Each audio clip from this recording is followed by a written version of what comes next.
My dear students, welcome to my channel. Angangsha Shargi Mamangi class da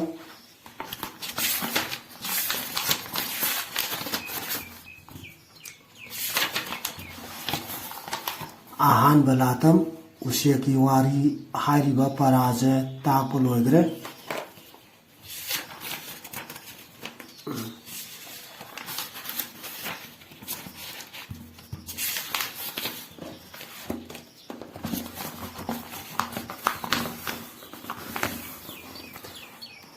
Shargi Ngasigi class da Naina Gadoriba Parazina Anishbalatam Manipurgi Nupi Hairiba Parasiniko Aduna Muna Tarasi Anganja Anishuba Latam Manipuri Nupi Ayuk Numidangi Punsida Manipuri Nupina Lauriba Taudang Asi Yamna Sawi Madugi Kudambu Khwairambal Kaithianda Nupi Kaithial Haina Tuamna Lairi Hianphadaba Sana Thangnaba Siang Hawai Alu Ngana Singbadagi Hiandoktuna Mana Masing Pumnamak Nupina Yole Nupa Ama Amika Yaubadi Nupi Marakta Pauman Yanba Waina Ue Nina Yangbada Maring Marang E Manipuri Lau Singu Bagi Tabakna Mapune Singdasu Tamdasu Lau Bamigi Masingna Ayambani Shinpam Asidasu Yungi Nupina Masa Mapuroi Bagi Matiang Pangi Masinjak Saba Imung Wairabasu Manipuri Nupina Mayungi Tabak Shubada Matiang Pangnaba Mi Thamnade Bharati Atai Kanglup Singi Nupi Singumna Manipuri Nupi Singna Nupagi Mapanta Tangduna Hingde Okay Amuhana Parake Aduga Waithokpa yaba question singdo aduju nainaji aduju hairake Ayuk Numidangi Punsida Manipuri Nupina Lauriba Taudang Asi Yamna Sawi Ahanba sentence Ahanba Wahi Pareng Simaktada question ama adum laireko Ayuk Nungthilgi Punsida Manipuri Nupina Lauriba Taudang je Karamba Taudang Noana Hangapa Targadi Pakumda Yamna Sauba Taudang ni na Kungadoiniko Gantabla Madugi Kudambu Khwairamban Kaithianda Nupi Kaithial Haina Tuamna Lairiaba Amukshu Adum Shiju question laireko question gi question ngakta duna muna taj kongangja Khoige Manipuri gi Nupi Jingje Manipuri Nupi Jingna Lauriba Taudang je Yamna Sawi Hairiba Jigi Sapsaba Matik Saba Khudam Ama Hayo Natragana Khudam Ama Piyu na Haiba Taragadi Shikungadoiniko Khwairamban Kaithianda Nupi Kaithian Haina Tuamna Lairiba Asini Haina Kungadeba Gantareko Hianphadaba Sana Thangnaba Siang Hawai Alu Ngana Singbadagi Hiandoktuna Mana Masing Pumnama Nupina Yole Manipuri Nupi Singna Khwairamban Kaithianda Kari Yonbage and Haibataragadi Masi Kungadeba Siang Hawai Alu Nga Amadi Mana Masingna Singba Yoli and Kungadeba Yareko Nupa Ama Anika Yaubadi Nupi Marakta Pauman Yanba Waina Uyaba Nupa Ama Ani Gandaba Koina Noigi Ima Hoi Adagi Niania Hoi Adagi Noigi Igomsa Siasi Hoina Koigi Kanoto Widinako rice mill दा चलगा फौ तौरे फौ तपा हलागा सियंग खैबा ना सियंग खैदना को मदैदा सियंग खैबा मतमदैदा सियंग मरक्तैदा फौ अमनि यावबदो इराय लाइना दum खंतु इदना को पोतो नत्रा फौदो होरेन साग थोंबदा हापसलगा चारगदी खोई फुनगदोइनेबा नत्रा खनाउदा युबा थिनबाबो यायबा फौदुना नत्रा अदुदुना मदुमाइना हाबदी इरा सियंग ngौरोकौबा सियंग दुगी मरक्तुदैदा फौ अमनि यावबदी फौमाल अमनि यावबदी इराय लाइना फौ यावे जे खंगेबा खंगी को अदुमाइ तौदना अदुगा समानना अदुगा जस्ट लाइक को अदुगा समानना खोइगी करी तौगे हाइबा मतमसिदैदा ngसाइगी नुपी गाता फंबा ख्वाइरमन कैथेनजे मसिदैदा नुपा अमनि का यावरपसति मरिंग मरांगी येंगबदा यामना फजदे अब गेंदाइ को मीना येंगबदा मरिंग मरांगी मणिपुरी लौ सिंगु बगी थबकना मपुंगने मणिपुरदा लैरिबा मीसिंगजे मसिगी मपुंग ओइबा सिनफम करिनो ना हंगपा तारगदि पाखुमदा लौ सिंगु बाना खुंगदोइबा मुना मुना ताउको हयंग परीक्षा गिसदुम वोइथोको याबा क्वेश्चन सिंगदो सिदैदुम यावरबने कोदम सिंगदसु तमदसु लौबा मीगी मसिंगना अयामबनेबा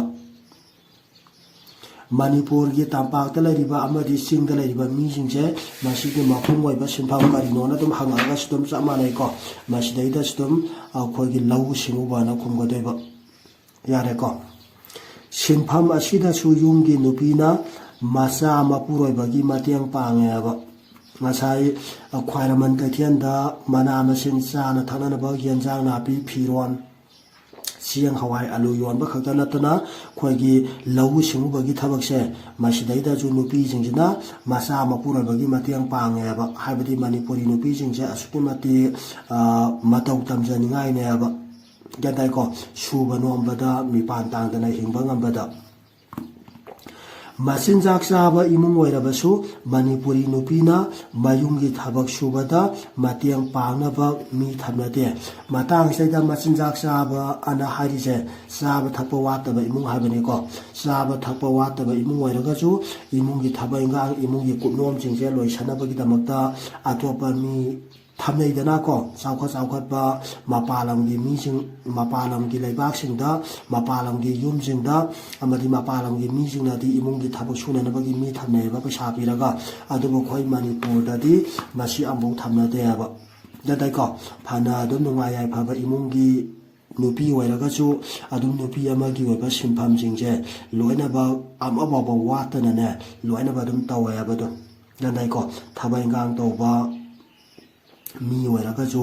हारिबा इमुंगी थबक कुपनाव मयामसिंगतो मदु लोइनबा लोइसलमकांदा मागी दुम थबकतो नंगनबा दुम सलेबदुम भारत की अतै कांगलुपसिंगी नुपी गुमना मणिपुरी नुपीसिंगना नुपागी मपानता तांगदुना हिंगदेबा भारत की अतै कांगलुप की नुपीसिंगुमना मणिपुरी नुपीसिंगजे कमाई तौदबगेन हाइबा तारगदि गेंदाइ को भारत की अतै कांगलुप की नुपीगुमना मणिपुरी नुपीसिंगजे कमाई तौदगेन हंगागदिने को खोइगी अतै मणिपुरी नुपीसिंगदि नुपासिंगदगी मपान तांगदुना लैतेना खोंगदोइबा अतोपा लैबाकि भारत की सिंगदि नुपागी मतेंगता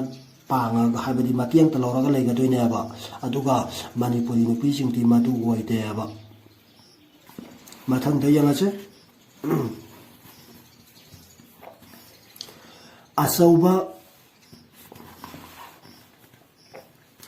अचौबा सिलसांग लिंगदबा मणिपुरदा मणिपुरी नुपीसिंगना मागी मयुमदा योंखम योंग अमसुंग ख्वांगदा साबा फिरोल भारतदगी हेंदोक्तुना मालेम थुंगना ममिंग चली मिमांग थोकपदा इलिबा फीना मसक ताकनरिबा वांखैफी मणिपुरी नुपीना साबने मणिपुरी नुपीसिंगना ख्वांगदा साबा फानेकसिंग फिबानदा हिजामयेक खोइलोनबा मिरैबाकी मीना यामना पामनै मैतै नुपीना पांगयोंगदा हौजिकना कोल हाइनबा साबा मोइरांग फी अतै लमगी मीना मतौ तंबा ngamdre ꯆꯤꯡꯒꯤ ꯅꯨꯄꯤꯁꯤꯡꯅ ꯈ꯭ꯋꯥꯡꯗ ꯁꯥꯕ ꯐꯤꯔꯣꯜꯗ ꯊꯥꯡ ꯇꯥ ꯂꯥꯟꯐꯤ ꯑꯇꯩ ꯑꯇꯩ ꯃꯌꯦꯛ ꯊꯣꯛꯄ ꯊꯥꯒꯠꯅꯤꯡꯉꯥꯏꯅꯦꯕ ꯑꯃꯨꯛꯀ ꯄꯥꯔꯛꯀꯦꯀꯣ ꯑꯆꯧꯕ ꯁꯤꯜꯂꯪ ꯂꯤꯡꯗꯕ ꯃꯅꯤꯄꯨꯔꯗ ꯃꯅꯤꯄꯨꯔꯤ ꯅꯨꯄꯤꯁꯤꯡꯅ ꯃꯥꯒꯤ ꯃꯌꯨꯝꯗ ꯌꯣꯡꯈꯝ ꯏꯌꯣꯡ ꯑꯃꯁꯨꯡ ꯈ꯭ꯋꯥꯡꯗ ꯁꯥꯕ ꯐꯤꯔꯣꯜ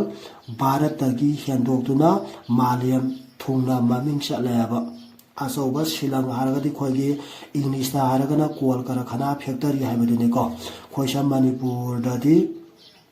ꯆꯥꯎꯈꯠꯇꯕꯅꯤꯅ ꯑꯃꯗꯤ ꯑꯩꯈꯣꯏꯒꯤ ꯔꯤꯁꯣꯔꯁꯁꯤꯡ ꯂꯩꯕ ꯇꯥꯔꯒꯁꯨ ꯃꯗꯨꯒꯤ ꯐꯖꯅ ꯄꯩꯁꯥ ꯊꯥꯗꯅꯅꯕ ꯃꯤ ꯂꯩꯇꯕ ꯒ꯭ꯌꯥꯟ ꯇꯥꯏꯀꯣ ꯔꯣ ꯃꯦꯇꯔꯤꯌꯦꯜ ꯃꯆꯥꯛ ꯃꯊꯨꯝ ꯂꯩꯕ ꯇꯥꯔꯒꯁꯨ ꯐꯖꯅ ꯃꯗꯨꯒꯤ ꯄꯩꯁꯥ ꯊꯥꯗꯕꯤꯅꯕ ꯃꯤ ꯂꯩꯇꯕꯅ ꯃꯔꯝ ꯑꯣꯏꯗꯨꯅ ꯑꯩꯈꯣꯏꯒꯤ ꯑꯆꯧꯕ ꯀꯣꯜ ꯀꯔꯈꯅꯥ ꯍꯥꯏꯕꯗꯤ ꯁꯤꯜꯁꯪꯁꯤꯡꯁꯦ ꯑꯃꯐꯥꯎꯕ ꯂꯩꯇꯦꯀꯣ ꯑꯗꯨ ꯂꯩꯇꯕꯅ ꯃꯔꯝ ꯑꯣꯏꯗꯨꯅ ꯃꯅꯤꯄꯨꯔꯤ ꯅꯨꯄꯤꯁꯤꯡꯁꯤꯗꯅꯦ ꯑꯩꯈꯣꯏꯒꯤ ꯐꯅ ꯃꯥꯒꯤ ꯃꯆꯤꯟꯖꯥꯛ ꯆꯥꯕ ꯍꯥꯏꯕꯗꯤ ꯅꯨꯡꯉꯥꯏ ꯌꯥꯏꯐꯕ ꯏꯃꯨꯡꯒꯤ ꯅꯨꯄꯤ ꯑꯣꯏꯕ ꯇꯥꯔꯒꯁꯨ ꯃꯥꯒꯤ ꯌꯨꯝꯁꯤꯗꯩꯗ ꯅꯨꯄꯤꯁꯤꯡꯅ ꯌꯣꯡꯈꯝ ꯒ꯭ꯌꯥꯟ ꯇꯥꯏꯀꯣ ꯑꯩꯈꯣꯏꯒꯤ ꯌꯣꯡꯈꯝ ꯀꯣꯜ ꯃꯈꯜ ꯂꯩꯗꯅꯀꯣ ꯃꯁꯤꯒꯨꯝꯕꯁꯤꯗꯩꯗ ꯃꯈꯜ ꯃꯈꯥ ꯀꯌꯥꯃꯔꯨꯝꯒꯤ ꯐꯤꯔꯣꯜꯁꯤꯡꯁꯦ ꯁꯥꯏꯌꯦꯕ ꯍꯥꯏꯔꯤꯕ ꯐꯤꯔꯣꯜꯁꯤꯡꯁꯦ ꯑꯩꯈꯣꯏꯒꯤ ꯚꯥꯔꯠꯀꯤ ꯒ꯭ꯌꯥꯟ ꯇꯥꯏꯀꯣ ꯚꯥꯔꯠꯀꯤ ꯃꯐꯝ ꯈꯛꯇꯗ ꯅꯠꯇꯅ ꯃꯥꯂꯦꯝ ꯄ꯭ꯔꯤꯊꯤꯕꯤ ꯁꯤꯟꯕ ꯊꯨꯡꯅ ꯃꯃꯤꯡ ꯆꯠꯂꯦꯕ ꯑꯗꯨꯅ ꯑꯩꯈꯣꯏ ꯁꯤꯗꯩꯗ ꯏꯟꯗꯤꯌꯥꯗ ꯃꯅꯤꯄꯨꯔꯗ ꯕ꯭ꯔꯤꯇꯤꯁꯅ ꯄꯥꯜꯂꯤꯉꯩ ꯃꯇꯝꯗ ꯃꯅꯤꯄꯨꯔꯤ ꯅꯨꯄꯤꯁꯤꯡꯒꯤ ꯈꯨꯠ ꯁꯥ ꯍꯩꯕꯁꯦ ꯎꯕꯁꯤꯗꯩꯗ ꯀꯣ ꯕ꯭ꯔꯤꯇꯤꯁꯁꯤꯡꯁꯤꯅ ꯍꯥꯏꯔꯝꯃꯦꯕ ꯀꯔꯤ ꯍꯥꯏꯅ ꯍꯥꯏꯔꯝꯃꯤꯕ ꯃꯅꯤꯄꯨꯔꯤ ꯅꯨꯄꯤꯁꯤꯡꯁꯦ ꯃꯈꯨꯠꯇ ꯃꯃꯤꯠ ꯄꯥꯜꯂꯦꯅ ꯒ꯭ꯌꯥꯟ ꯇꯥꯏꯀꯣ ꯃꯅꯤꯄꯨꯔꯤ ꯅꯨꯄꯤꯁꯤꯡꯁꯤꯅ ꯃꯈꯨꯠꯁꯤꯡꯁꯤꯅ ꯐꯖꯅ ꯑꯩꯈꯣꯏꯒꯤ ꯂꯣꯟꯗꯅ ꯃꯈꯨꯠꯅ ꯂꯣꯟꯗꯅ ꯐꯤꯔꯣꯜꯁꯤꯡꯁꯦ ꯃꯈꯜ ꯃꯈꯥ ꯀꯌꯥꯃꯔꯨꯝꯒꯤ ꯐꯖꯕ ꯐꯤꯔꯣꯜꯁꯤꯡꯁꯦ ꯃꯁꯤ ꯁꯥꯕ ꯎꯕꯁꯤꯗꯩꯗ ꯉꯛꯑꯦꯕ ꯍꯥꯏꯔꯤꯕꯁꯤꯡꯁꯦ ꯚꯥꯔꯠꯀꯤ ꯑꯇꯣꯞꯄ ꯂꯩꯕꯥꯛꯀꯤ ꯅꯨꯄꯤ ꯑꯃꯠꯇꯅ ꯃꯇꯧ ꯇꯝꯕꯁꯨ ꯉꯝꯗꯦ ꯂꯣꯏꯅꯅ ꯄ꯭ꯔꯤꯊꯤꯕꯤꯒꯤ ꯃꯐꯝ ꯈꯨꯗꯤꯡꯃꯛꯇ ꯆꯥꯎꯈꯠꯂꯦꯅ ꯍꯥꯏꯔꯤꯕ ꯃꯐꯝ ꯈꯨꯗꯤꯡꯃꯛꯀꯤ ꯅꯨꯄꯤꯁꯤꯡꯁꯦ ꯃꯁꯤꯅꯁꯨ ꯑꯃꯐꯥꯎꯕ ꯃꯇꯧ ꯇꯝꯕ ꯉꯝꯗꯦꯕ ꯒ꯭ꯌꯥꯟ ꯇꯥꯏꯀꯣ ꯑꯗꯒꯤ ꯑꯃꯨꯛꯁꯨ ꯌꯦꯡꯉꯁꯤ ꯃꯤꯃꯥꯡ ꯊꯣꯛꯄꯗ ꯏꯜꯂꯤꯕ ꯐꯤꯅ ꯃꯁꯛ ꯇꯥꯛꯂꯤꯕ ꯋꯥꯡꯈꯩ ꯐꯤ ꯃꯅꯤꯄꯨꯔꯤ ꯅꯨꯄꯤꯅ ꯁꯥꯕꯅꯦꯕ ꯚꯥꯔꯠꯀꯤ ꯑꯃꯗꯤ ꯄ꯭ꯔꯤꯊꯤꯕꯤꯒꯤ ꯑꯇꯣꯞꯄ ꯆꯥꯎꯈꯠꯂꯦꯅ ꯍꯥꯏꯔꯤꯕ ꯂꯩꯕꯥꯛꯁꯤꯡꯁꯤꯒꯤ ꯅꯨꯄꯤꯁꯤꯡꯁꯤꯅ ꯁꯦꯠꯂꯤꯕ ꯗ꯭ꯔꯦꯁ ꯐꯤꯔꯣꯜꯁꯤꯡꯁꯤꯒ ꯃꯅꯤꯄꯨꯔꯤ ꯅꯨꯄꯤꯁꯤꯡꯁꯤꯅ ꯁꯦꯠꯂꯤꯕ ꯐꯤꯔꯣꯜꯁꯤꯡꯁꯤꯒ ꯁꯨꯛꯃꯥꯟ ꯃꯥꯟꯅꯗꯦ ꯅꯠꯇ꯭ꯔꯥ ꯍꯦꯛꯇ ꯑꯇꯣꯞꯄ ꯃꯐꯝ ꯑꯃꯗ ꯍꯦꯛ ꯆꯠꯄ ꯃꯇꯝꯗ ꯃꯅꯤꯄꯨꯔꯤ ꯅꯨꯄꯤꯁꯤꯡꯁꯤꯅ ꯑꯩꯈꯣꯏꯒꯤ ꯃꯅꯤꯄꯨꯔꯤꯒꯤ ꯃꯁꯥꯒꯤ ꯍꯣꯏ ꯃꯤꯔꯝꯒꯤ ꯑꯋꯥꯏꯕ ꯒ꯭ꯌꯥꯟ ꯇꯥꯏꯀꯣ ꯃꯤꯔꯝꯒꯤ ꯑꯋꯥꯏꯕ ꯐꯤꯔꯣꯜꯗꯣ ꯁꯦꯠꯄ ꯏꯟꯕ ꯑꯣꯏꯔꯒꯗꯤ ꯈꯪꯗ꯭ꯔꯦ ꯑꯗꯨ ꯅꯠꯇꯕꯤꯗ ꯑꯩꯈꯣꯏꯒꯤ ꯃꯅꯤꯄꯨꯔꯒꯤ ꯃꯁꯥꯒꯤ ꯑꯣꯏꯕ ꯐꯤꯔꯣꯜꯁꯤꯡꯁꯦ ꯁꯦꯠꯆ ꯏꯟꯖꯗꯅ ꯂꯩꯔꯝꯃꯒꯗꯤ ꯏꯔꯥꯏ ꯂꯥꯏꯅ ꯃꯅꯤꯄꯨꯔꯤ ꯅꯨꯄꯤꯅꯦꯁꯦ ꯏꯔꯥꯏ ꯂꯥꯏꯅ ꯈꯪꯉꯦꯕ ꯒ꯭ꯌꯥꯟ ꯇꯥꯏꯀꯣ ꯑꯗꯨꯅ ꯂꯣꯏꯅꯅ ꯑꯩꯈꯣꯏꯒꯤ ꯋꯥꯡꯈꯩ ꯐꯤꯁꯦ ꯃꯅꯤꯄꯨꯔꯤ ꯅꯨꯄꯤ ꯈꯛꯇꯅ ꯁꯦꯠꯅ ꯏꯟꯅꯕ ꯐꯤꯔꯣꯜꯅꯤꯀꯣ ꯒ꯭ꯌꯥꯟ ꯇꯥꯕ꯭ꯔꯥ ꯍꯥꯏꯔꯤꯕ ꯄ꯭ꯔꯤꯊꯤꯕꯤꯒꯤ ꯃꯐꯝ ꯈꯨꯗꯤꯡꯃꯛꯇ ꯃꯅꯤꯄꯨꯔꯤ ꯅꯨꯄꯤꯅ ꯏꯟꯅꯕ ꯐꯤꯅꯤ ꯍꯥꯏꯅ ꯃꯁꯛ ꯇꯥꯛꯏꯕ ꯋꯥꯡꯈꯩ ꯐꯤꯁꯦ ꯃꯅꯤꯄꯨꯔꯤ ꯅꯨꯄꯤꯅ ꯑꯗꯨꯝ ꯁꯥꯖꯕ ꯐꯤꯅꯦ ꯍꯥꯏꯕꯗꯣ ꯒ꯭ꯌꯥꯟ ꯇꯥꯏꯀꯣ ꯀꯣꯜ ꯀꯔꯈꯅꯥ ꯐꯦꯛꯇꯔꯤꯁꯤꯡꯗꯒꯤ ꯄꯨꯊꯣꯔꯛꯄꯁꯨ ꯅꯠꯇꯦ ꯅꯨꯄꯥꯁꯤꯡꯅ ꯁꯥꯕꯁꯨ ꯅꯠꯇꯦ ꯅꯨꯄꯤꯁꯤꯡꯅ ꯁꯥꯖꯕ ꯐꯤꯅꯦ ꯍꯥꯏꯕ ꯌꯥꯔꯦꯀꯣ ꯃꯅꯤꯄꯨꯔꯤ ꯅꯨꯄꯤꯁꯤꯡꯅ ꯈ꯭ꯋꯥꯡꯗ ꯁꯥꯕ ꯐꯅꯦꯛꯁꯤꯡ ꯐꯤꯕꯥꯟꯗ ꯍꯤꯖꯝ ꯌꯦꯛ ꯈꯣꯏ ꯂꯣꯟꯕ ꯃꯤꯔꯩꯕꯥꯛꯀꯤ ꯃꯤꯅ ꯌꯥꯝꯅ ꯄꯥꯝꯅꯩ ꯃꯅꯤꯄꯨꯔꯤ ꯅꯨꯄꯤꯅꯅꯦ ꯑꯩꯈꯣꯏꯒꯤ ꯃꯅꯤꯄꯨꯔꯤ ꯅꯨꯄꯤꯅ ꯁꯥꯕ ꯐꯅꯦꯛꯁꯦ ꯒ꯭ꯌꯥꯟ ꯇꯥꯕ꯭ꯔꯥ ꯃꯅꯤꯄꯨꯔꯤ ꯅꯨꯄꯤꯅ ꯁꯥꯕ ꯀꯔꯝꯕ ꯐꯅꯦꯛꯁꯤꯡꯁꯦ ꯃꯤꯔꯩꯕꯥꯛꯀꯤ ꯃꯤꯅ ꯌꯥꯝꯅ ꯄꯥꯝꯅꯒꯦꯅ ꯍꯥꯏꯕ ꯇꯥꯔꯒꯗꯤ ꯐꯤꯕꯥꯟꯗ ꯍꯤꯖꯝ ꯌꯦꯛ ꯑꯃꯗꯤ ꯈꯣꯏ ꯂꯣꯟꯕꯁꯤꯡꯁꯦ ꯃꯤꯔꯩꯕꯥꯛꯀꯤ ꯃꯤꯅ ꯌꯥꯝꯅ ꯄꯥꯝꯅꯩꯑꯅ ꯈꯨꯝꯒꯗꯣꯏꯕ ꯒ꯭ꯌꯥꯟ ꯇꯥꯔꯦꯀꯣ ꯃꯩꯇꯩ ꯅꯨꯄꯤꯅ ꯄꯥꯡꯌꯣꯡꯗ ꯍꯧꯖꯤꯛꯅ ꯀꯣꯜ ꯍꯥꯏꯅꯕꯗꯨꯅꯦꯀꯣ ꯑꯩꯈꯣꯏꯒꯤ ꯁꯪꯒꯣꯏꯗ ꯃꯥꯡꯒꯣꯜꯗ ꯈꯤꯜꯂꯒ ꯂꯩꯕꯗꯣ ꯐꯤ ꯁꯥꯅꯅꯕꯒꯤ ꯍꯧꯖꯤꯛꯅ ꯀꯣꯜ ꯍꯥꯏꯅꯕ ꯁꯥꯕ ꯃꯣꯏꯔꯥꯡ ꯐꯤ ꯑꯇꯩ ꯂꯝꯒꯤ ꯅꯨꯄꯤꯅ ꯃꯇꯧ ꯇꯝꯕ ꯉꯝꯗ꯭ꯔꯤꯑꯕ ꯁꯤꯗꯁꯨ ꯌꯥꯎꯔꯦꯀꯣ ꯃꯣꯏꯔꯥꯡ ꯐꯤ ꯉꯁꯥꯏ ꯍꯥꯏꯈꯤꯕꯗꯣ ꯃꯅꯤꯄꯨꯔꯤ ꯅꯨꯄꯤꯁꯤꯡꯁꯤ나 ꯃꯈꯜ ꯀꯌꯥꯃꯔꯨꯝꯒꯤ ꯑꯩꯈꯣꯏꯒꯤ ꯐꯤꯕꯥꯟꯁꯤꯗꯩꯗ ꯃꯣꯏꯔꯥꯡ ꯐꯤ ꯍꯛꯑꯒ ꯏꯟꯅꯅꯕ ꯐꯤꯗ ꯑꯃꯗꯤ ꯁꯦꯠꯅꯅꯕ ꯐꯅꯦꯛꯁꯤꯗꯩꯗ ꯃꯣꯏꯔꯥꯡ ꯐꯤ ꯍꯛꯑꯒ ꯁꯥꯏꯌꯦꯕ हाइरिबा मोइरांग फीजे अतोप लेबाकी नुपी अमतन ngasi फावबदा मतौ तमगा साबा ngamद्रियबा ग्यानताइको सिंगी नुपी सिंगना ख्वांगदा साबा फिरोलदा थांग ता लानफी अतै अतै मयक थोकपा थागनिंगाइनेबा ग्यानताइको मणिपुरी नुपी कनोजिंग मणिपुरी नुपी सिंगसैदा खोइगे सिंगमी नुपी हाबा अमगा दे खोइदा तमदा लेबा नुपी हाबा अमगा अमु लेदनाको अदुगा खोइगे तमपाकता लेबा मणिपुरी नुपी सिंगजे नुपी सिंगना दे खोइगे पांगयोंगदा कोलजे मसैदा मोइरांग फी सनबा फीनिको सारि सिंगजे अदुगा खोइगे सिंगमी नुपी सिंग हाइतारेको सिंगमी नुपी सिंगना ने अमु खोइगे थांग ता लानफी को मसी जिंजे अमु सायबा ग्यानताइको नेक्स्ट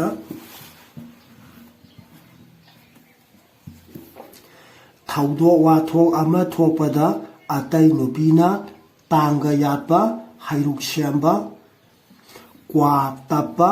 अथेन पोत सेम्बदा असुकी मति मासु ताइ कनानासु पाक हेक मतौ तंबा ngamloi कलागी लमदा मैतै नुपीना मपुंग वैना सारु याबा अदुगा हिंदूगी लाइनिंग लंबी ताकपा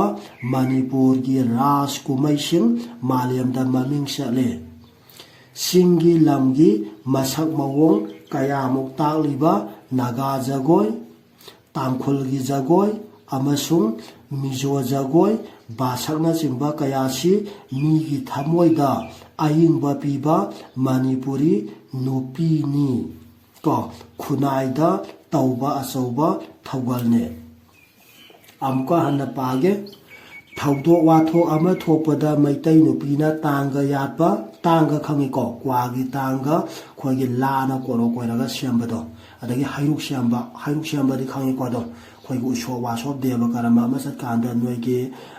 ग्रांडफादर ग्रांडमदर जिना खोइगे सु अदगी काबोक अदगी उहाई वाहाई पुरकपदुबनिको हाइरुक सेम्बा क्वा तप्पा क्वा जु खंगिको क्वादो खाइदोनी खाइदोगा मसुंग तप्पगा पिरकपदो अदगी अथेन पो सेम्बा अथेन पो खोइना युमदा लाइदा कैदा कटपगी सेमिको अदगी लोइना खोइना बामोनदा कैदा कटपगी अथेन पो सेम्बदो असुकी मति मसु ताइ कनानासु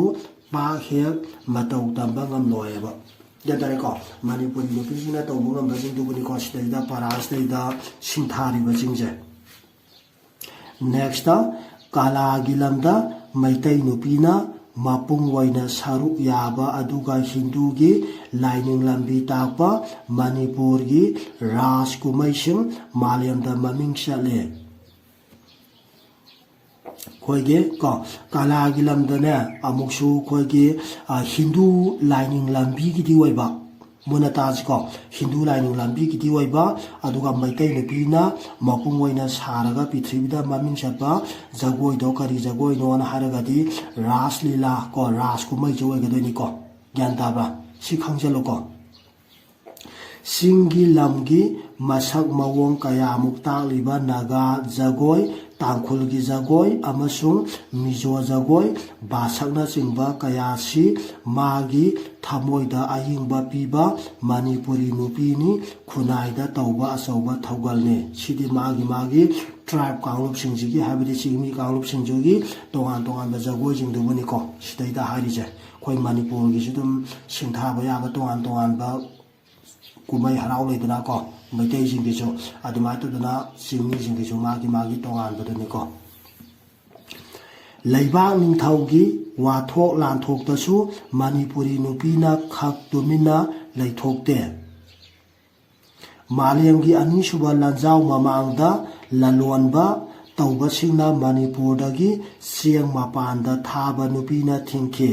मधुबु नुपी लान हाइना खंगनाखे ग्यानताइको सि मतांगजे नुपी लान हाइना खंगनाखि सेदा खोसनजिको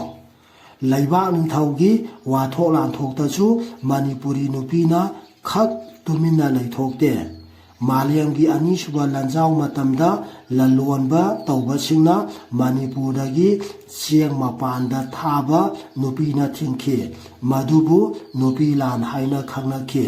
नुपी लान ꯒ꯭ꯌꯥꯟ ꯇꯥꯏꯀꯣ nupi lan haraga khoina nupi ngakna hauba lal dubuniko nupi lan hauji phawbada dum celebrate observe tawri natra December gi tang 12 da nupi lan haidana pangthu ije gyan tai ko masi kari dagi pangthu khibano haiba matam jaida karbar tawba lalwan da jingje masi jinane mapan lam state da siang loi thado khidana khoi Manipur state da saningai thaningai siang ja amo phangdrana ne khoi gi phawlok pa matam jaida sara hena pa mi jingje jantabla madu thingba gi damakta sona khiba lal do buni ko ngasi phawbada nupi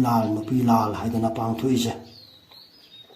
gyan tare ko gangja aduna nupi lan kadai bu ko bogi siju khangkadaba nupi lan karamba numita pangthoke haragana December gi tang 10 gani thoida pangtho i na khongkadeba okay loishalaji ko ngasi gi mathangi class na mo oneraji okay thanks